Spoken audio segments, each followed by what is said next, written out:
Hi, 7th class viewers. Today we are going to learning about chapter seed dispersal. Part 2లో 13th lesson కిందకు వస్తుంది seed dispersal అన్న పాఠం గురించి ఇప్పుడు మనం చూద్దాం. దానికంటే ముందు అసలు సీడ్స్ అంటే ఏంటి అది చూద్దాం. మనం సీడ్స్ అంటే ఇదిగోండి ఇక్కడ మీకు కాయలు కనబడుతున్నాయి చూసారా, అవేంటి అంటే ఉమ్మెత్త పువ్వు. మన స్కూల్ కాంపౌండ్లో తెల్ల పువ్వులు ఉన్నాయి కదా, మనం మొన్న అన్ని పార్ట్స్ చూసారా, అది ఉమ్మెత్త పువ్వు. అది ఉమ్మెత్త పువ్వు యొక్క కాయలు. తర్వాత దాని పక్కన ఉంది చూడండి, ఆ కాయని మధ్యకు కోస్తే లోపల చిన్న చిన్న చిన్న చిన్న గింజల్లాగా ఉన్నాయి చూసారా, వాటిని ఏమంటారు అంటే సీడ్స్ అని చెప్పేసి అంటూ ఉంటారు. అలా ఫ్రూట్స్ లోపల చిన్న చిన్న గింజలు ఉంటాయి, వాటినే ఏమంటారు అంటే సీడ్స్ అని చెప్పేసి అంటారు. మరి సీడ్ డిస్పర్సల్ అంటే ఏంటి అంటే travelling of seeds from one place to another place. అంటే ఈ సీడ్స్ అనేవి ఒక ప్లేస్ నుండి ఇంకొక ప్లేస్కి ట్రావెల్ చేస్తాయి. అంటే ఒక ప్లేస్ నుంచి ఇంకో ప్లేస్కి వెళ్ళిపోతూ ఉంటాయి. దానినే ఏమంటారు అంటే సీడ్ డిస్పర్సల్ అని చెప్పేసి అంటారు. Travelling of seeds from one place to another place is called seed dispersal. Okay, మరి ఒక ప్లేస్ నుంచి ఇంకో ప్లేస్కి ఎట్లా వెళ్తాయి సీడ్స్? వాటికి ఏమైనా కాలు చేతులు ఉన్నాయా అంటే కాదు. ఈ సీడ్స్ అనేవి కొన్నింటి ద్వారా ఒక చోటు నుండి ఇంకో చోటుకి వెళ్తాయి. మరి వేటి ద్వారా వెళ్తాయి? త్రూ అంటే విండ్ ద్వారా, వాటర్ ద్వారా, బర్డ్స్ ద్వారా, యానిమల్స్ ద్వారా, హ్యూమన్స్ ద్వారా, తర్వాత ఎర్త్ యొక్క గ్రావిటేషనల్ ఫోర్స్ ద్వారా, ఎక్స్ప్లోషన్ అంటే పగిలిపోవటం ద్వారా, ఇలా రకరకాలుగా సీడ్స్ అనేవి ఒక ప్లేస్ నుంచి ఇంకొక ప్లేస్కి ట్రావెల్ చేస్తూ ఉంటాయి. మరి విండ్ ద్వారా ట్రావెల్ చేస్తే ఎట్లా ట్రావెల్ చేస్తాయి అన్నది చూద్దాం. విండ్ ద్వారా ట్రావెల్ చేసే సీడ్స్కి లైట్ వెయిట్ ఉంటాయి. వాటి మొత్తానికి కూడా దూదిలాగా ఉంటుంది. గాలికి అవి లైట్ వెయిట్ ఉండటం వల్ల, బరువు అసలు లేకపోవటం వల్ల, తేలిగ్గా ఉండటం వల్ల గాలికి పైకి ఎగురుతాయి. ఎగిరి ఎక్కడ పడితే అక్కడ కింద పడతాయి. అక్కడ పడంగానే మళ్ళీ అవి జర్మినేట్ అయ్యి కొత్త ప్లాంట్స్గా రావటం జరుగుతూ ఉంటుంది. మరి దీనికి ఎగ్జాంపుల్స్ ఏంటి అంటే విండ్ ద్వారా డిస్పర్సల్ అయ్యే సీడ్స్ ఎగ్జాంపుల్స్ ఏంటి అంటే క్యాల్ట్రోపిస్, దాన్నే మిల్క్ వీడ్ అంటారు, దండెలియాన్, ట్రైడాక్స్. క్యాల్ట్రోపిస్ అంటే మనకు తెలిసిందే, జిల్లేడు మొక్కలు తెలుసు కదా, ఆ జిల్లేడు మొక్కల యొక్క గింజలు, వాటినే మిల్క్ వీడ్ అని కూడా అంటారు. దండెలియాన్ అంటే అదొక మెడిసినల్ ప్లాంట్, మన ఏరియాలో ఎక్కువగా కనపడదు. తర్వాత ట్రైడాక్స్ అంటే గడ్డి చామంతి, ఇది కూడా మనకు తెలుసు. ఈ మూడు ప్లాంట్స్ యొక్క సీడ్స్ అనేవి విండ్ ద్వారా ఒక చోటు నుండి ఇంకో చోటుకి వెళ్తాయి. మరి అవి ఎలా ఉంటాయి అన్న దాని గురించి ఇప్పుడు చూద్దాం. ఇదిగోండి, ఇవి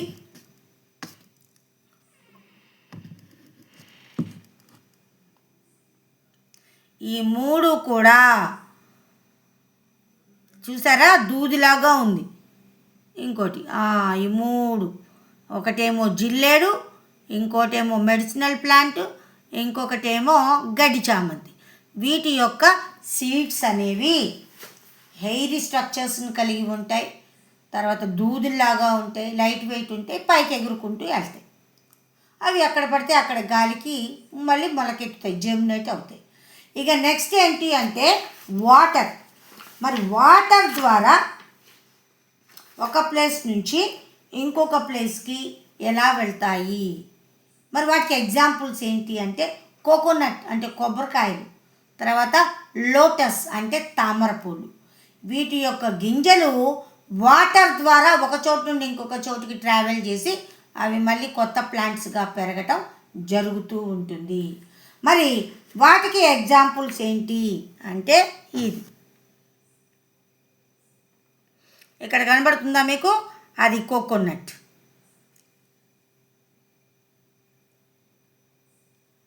ఓకే. ఈ కోకోనట్ సీడ్స్, లోటస్ యొక్క సీడ్స్.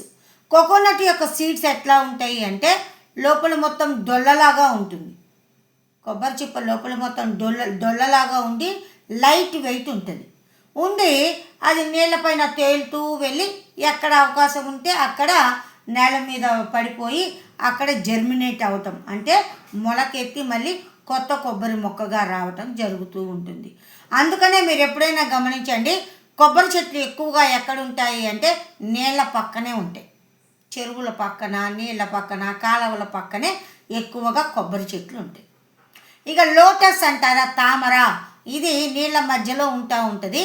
వీటి యొక్క విత్తనాలు ఎలా ఉంటాయి అంటే బరువుగా ఉండి నీటి అడుగు భాగానికి వెళ్తాయి. నీటి అడుగు భాగానికి వెళ్ళి నీళ్లు బాగా ఒక చోటు నుండి ఇంకొక చోటుకి ప్రవహించేటప్పుడు ఆ అడుగు భాగాన ఉన్న గింజలు కూడా దొల్లుకుంటూ వెళ్ళి వేరే చోటకి వెళ్ళి అక్కడ మళ్ళీ కొత్త ప్లాంట్స్గా జర్మినేట్ అవ్వటం జరుగుతూ ఉంటుంది. ఇక నెక్స్ట్ వన్ ఏంటి అంటే బర్డ్స్ ద్వారా, యానిమల్స్ ద్వారా 2 రకాలుగా సీడ్ డిస్పర్సల్ జరుగుతుంది. మరి బర్డ్స్ ద్వారా ఎట్లా జరుగుతుంది అంటే బర్డ్స్ అనేవి ఫ్రూట్స్ తింటూ ఉంటాయి. మన రామచిలుకలు, ప్యారెట్స్ ఉంటాయి. అవి ఏం చేస్తాయి, మంచిగా బాగా పండిన మామిడి పళ్ళని, జామకాయల్ని, తర్వాత గుబ్బకాయలు అంటారు, వాటిని పండినవే తింటాయి అంటారు. అలా అవి ఫ్రూట్స్ని, జ్యూసీగా ఉన్న ఫ్రూట్స్ని తినేస్తాయి. తిని వాటి యొక్క గింజలు ఏమవుతాయి అంటే వాటి యొక్క ఎక్స్క్రీషన్ ద్వారా, అంటే అవి అరక్క మళ్ళీ అవి మనం ఎట్లా టాయిలెట్కి వెళ్తామో అవి కూడా టాయిలెట్కి వెళ్తాయి. వాటి యొక్క టాయిలెట్ ద్వారా అవి బయటికి రావటం జరుగుతూ ఉంటుంది. అప్పుడు ఆ గింజలు కూడా బయటకు వచ్చి కింద పడతాయి. అవి ఎక్కడ పడితే అక్కడ మళ్ళీ జర్మినేట్ అయ్యి కొత్త ప్లాంట్స్గా రావటం జరుగుతూ ఉంటుంది. అట్లా బర్డ్స్ చేస్తూ ఉంటాయి. మరి బర్డ్స్ కూడా మరి వేటిని తీసుకెళ్తాయి, ఆ జ్యూసీ ఫ్రూట్స్ అని చెప్పుకున్నాం కదా. తర్వాత యానిమల్స్ చూద్దాం. యానిమల్స్లో స్క్విరల్స్, అసలు ఇవి మెయిన్గా, ఈ స్క్విరల్ అంటే ఉడత. స్క్విరల్ అంటే ఉడత. ఇదిగోండి ఇక్కడ ఉడత కనబడుతుందా మీకు? రైట్, ఆ ఉడతల ద్వారా కూడా ఈ సీడ్ డిస్పర్సల్ జరుగుతుందంట. ఎట్లా జరుగుద్ది? ఈ ఉడతలు ఏం చేస్తాయంటే ఈ బయట దొరికిన నట్స్, సీడ్స్ అన్నిటినీ కూడా కలెక్ట్ చేసి భూమిలో ఒక చోట దాచుకుంటాయి. వాటికి కావాల్సినంత తినేసి బయటకు వస్తాయి. బయటకు వచ్చాక ఆ సీడ్స్ అన్నిటిని అవి ఎక్కడ దాచిపెట్టినాయో మర్చిపోతాయి. మళ్ళీ ఇంకో చోటుకి వెళ్ళి మళ్ళీ సీడ్స్ని పెట్టి మళ్ళీ ఇంకో చోట పెడతాయి, మళ్ళీ అక్కడ మర్చిపోతాయి. ఆ మర్చిపోయినప్పుడు అవి భూమి లోపల ఉంటాయి కదా, అవి మళ్ళీ మంచిగా వాటర్ తగలంగానే జర్మినేట్ అయ్యి కొత్త ప్లాంట్స్గా రావటం జరుగుతూ ఉంటుంది. ఇట్లా స్క్విరల్స్ అనేవి ఈ సీడ్ డిస్పర్సల్కి, సీడ్స్ నుంచి కొత్త మొక్కలు రావటానికి కూడా ఉపయోగపడుతూ ఉంటాయి. ఇక యానిమల్స్లో మనం ఆవుల్ని, గేదెల్ని చూస్తూ ఉంటాం. వాటిని మేపడానికి పోయి వచ్చిన తర్వాత వాటి బాడీకి చిన్న కాయలు లాంటివి అతుక్కొని ఉంటాయి. అవి అక్కడ తినేసి మళ్ళీ వచ్చేటప్పుడు అతుక్కున్న కాయలు ఏమవుతాయి, అవి ఇంకో ప్లేస్కు రాగానే అవి కాస్త కింద రాలి కింద పడి మళ్ళీ అవి కొత్త మొక్కలుగా రావటం జరుగుతూ ఉంటుంది. ఇట్లా యానిమల్స్ ద్వారా కూడా సీడ్ డిస్పర్సల్ జరుగుతుంది. మరి అవి ఎట్లా ఉంటాయి అన్నది ఇక్కడ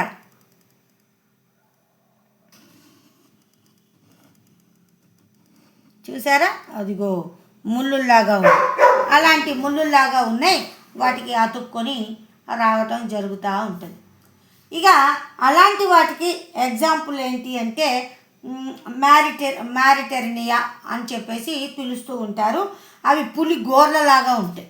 అవి ఎలా ఉంటాయి అంటే పులి గోర్లలాగా, తేలు కొండిలాగా ఉంటాయి. అందుకని అదిగోండి చూసారా, ఇలాంటివి ఇట్లా హుక్స్, తర్వాత ఇట్లా థార్న్స్ అంటే ముళ్ళులు, ఇలా సీడ్స్కి ఉండటం ద్వారా అవి యానిమల్స్ బాడీకి అతుక్కొని అవి ఎక్కడైనా దూరంగా పోయినప్పుడు మళ్ళీ అక్కడ పడిపోయి కొత్త ప్లాంట్స్గా రావడం జరుగుతుంటుంది. ఇక హ్యూమన్స్ ద్వారా ఎట్లా డిస్పర్సల్ అవుతుంది అంటే టొమాటోస్. మనందరం టొమాటోలు బాగా తింటాం కదా. ఈ టొమాటోస్ అన్నవి మన లోకల్ ప్లాంట్ కాదు. అవి వేరే దేశం నుంచి మనం ఇంపోర్ట్ చేసుకొని ఆ టొమాటోస్ని ఇక్కడ పెట్టుకొని పెంచుకొని మొక్కల్లాగా పెంచడం జరుగుతూ ఉంటుంది. అంటే మన ద్వారా అక్కడ ఉన్న ప్లాంట్స్ ఇక్కడికి రావడం జరిగింది, అట్లా డిస్పర్సల్ అయ్యింది. అదే కాదు వీట్, గోధుమలు కూడా అంతే. వేరే చోట నుండి వేరే కంట్రీ నుంచి మనం వాటిని ఇంపోర్ట్ చేసుకొని వాటిని మళ్ళీ ఇక్కడ మనం పెంచుకోవటం జరుగుతూ ఉంటుంది. ఇంకా పార్థీనియం, ఆ వీటితో పాటు ఈ పార్థీనియం అంటే ఆ చిన్న చిన్న ముక్కు పుడకల్లాగా చిన్నగా ఉంటాయి, వైట్ కలర్లో పువ్వుల్లాగా, వాటిని ముక్కు మీద పెట్టుకొని ముక్కు పుడకలు అని చెప్పేసి మా చిన్నప్పుడు పెట్టుకునేవాళ్ళం. అది ఒక రకమైన కలుపు మొక్క. దానివల్ల ఆస్తమా లాంటి వ్యాధులు వస్తాయి. ఇది కూడా వేరే కంట్రీ నుంచి మన కంట్రీకి ఆ గోధుమలతో పాటు దిగుమతై ఇక్కడ డిస్పర్సల్ అవ్వటం జరుగుతూ ఉంది. ఇట్లా హ్యూమన్స్ ద్వారా జరుగుతూ ఉంటుంది. మరి గ్రావిటీ అంటే ఏంటి? గ్రావిటీ అంటే భూమికి ఒక రకమైన అట్రాక్షన్ ఉంటుంది. దానినే ఏమంటారు అంటే గ్రావిటేషనల్ ఫోర్స్ అంటారు. ఎప్పుడైతే పైన ఉన్న కాయ బాగా పండిపోయింది అనుకోండి, ఆ గ్రావిటేషనల్ ఫోర్స్కి ఆ కాయ కింద పడుతుంది. పడంగానే దాంట్లో ఉన్న విత్తనాలు అయితే ఏంటి, దాంట్లో ఉన్న టెంక్ అయితే ఏంటి, ఆ భూమి మీద పడి మళ్ళీ కొత్త మొక్కలు రావడం జరుగుతూ ఉంటుంది. ఇంకొక రకం ఏంటి అంటే ఎక్స్ప్లోషన్, అంటే పగిలిపోయి దాంట్లో ఉన్న విత్తనాలన్నీ బయటకు వచ్చి కొత్త మొక్కలుగా పెరగటం జరుగుతూ ఉంటుంది. అలాంటి వాటికి దాన్ని ఏమంటారు అంటే ఎక్స్ప్లోషన్ అంటారు. దీనికి ఎగ్జాంపుల్స్ ఏంటి అంటే భేండి అంటే బెండకాయ, మస్టర్డ్ అంటే ఆవాలు, పీ ప్లాంట్స్ అంటే బఠానీ మొక్కలు.